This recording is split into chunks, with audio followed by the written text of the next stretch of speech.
The Book of Judges, Chapter 19. In those days, when there was no king in Israel, a certain Levite was sojourning in the remote parts of the hill country of Ephraim, who took to himself a concubine from Bethlehem in Judah. And his concubine was unfaithful to him, and she went away from him to her father's house at Bethlehem in Judah, and was there some 4 months. Then her husband arose and went after her, to speak kindly to her and bring her back. He had with him his servant and a couple of donkeys. And she brought him into her father's house. And when the girl's father saw him, he came with joy to meet him. And his father-in-law, the girl's father, made him stay, and he remained with him 3 days.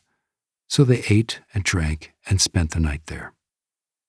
And on the 4th day they arose early in the morning, and he prepared to go.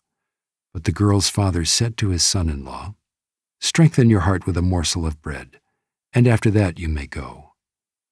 So the two of them sat and ate and drank together.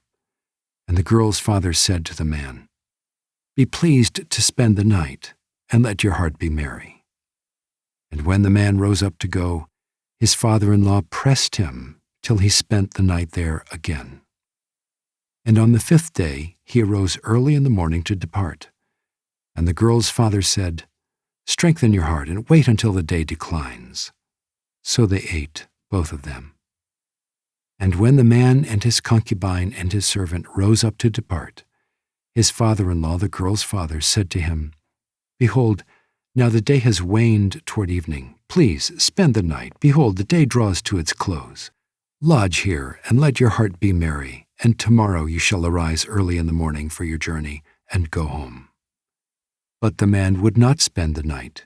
He rose up and departed, and arrived opposite Jebus, that is, Jerusalem. He had with him a couple of saddled donkeys, and his concubine was with him. When they were near Jebus, the day was nearly over, and the servant said to his master, "Come now, let us turn aside to this city of the Jebusites, and spend the night in it."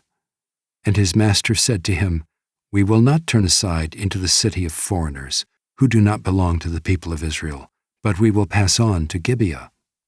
And he said to his young man, "Come, and let us draw near to one of these places, and spend the night at Gibeah, or at Ramah." So they passed on and went their way.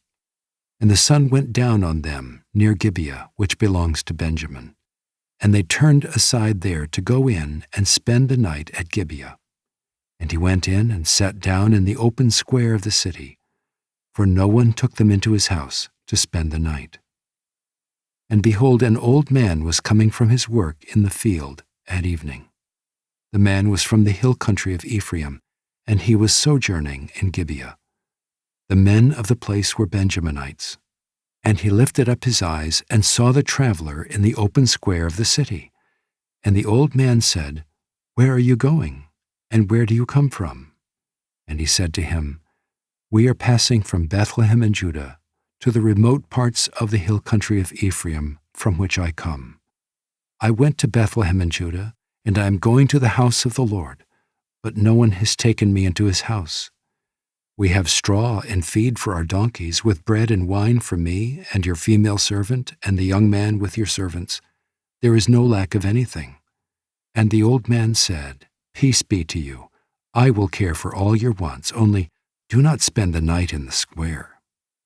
So he brought him into his house and gave the donkeys feed, and they washed their feet and ate and drank. As they were making their hearts merry, behold, the men of the city, worthless fellows, surrounded the house, beating on the door. And they said to the old man, the master of the house, "Bring out the man who came into your house, that we may know him." And the man, the master of the house, went out to them and said to them, "No, my brothers, do not act so wickedly. Since this man has come into my house, do not do this vile thing. Behold, here are my virgin daughter and his concubine. Let me bring them out now.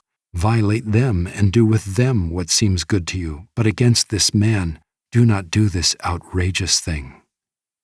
But the men would not listen to him. So the man seized his concubine and made her go out to them. And they knew her and abused her all night until the morning. And as the dawn began to break, they let her go. And as morning appeared, the woman came and fell down at the door of the man's house where her master was until it was light.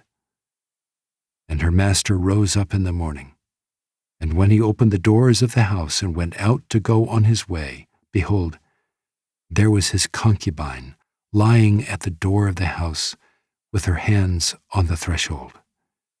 He said to her, "Get up, let us be going." But there was no answer. Then he put her on the donkey, and the man rose up and went away to his home. And when he entered his house, he took a knife, and taking hold of his concubine, he divided her, limb by limb, into 12 pieces, and sent her throughout all the territory of Israel. And all who saw it said, "Such a thing has never happened or been seen from the day that the people of Israel came up out of the land of Egypt until this day. Consider it, take counsel, and speak."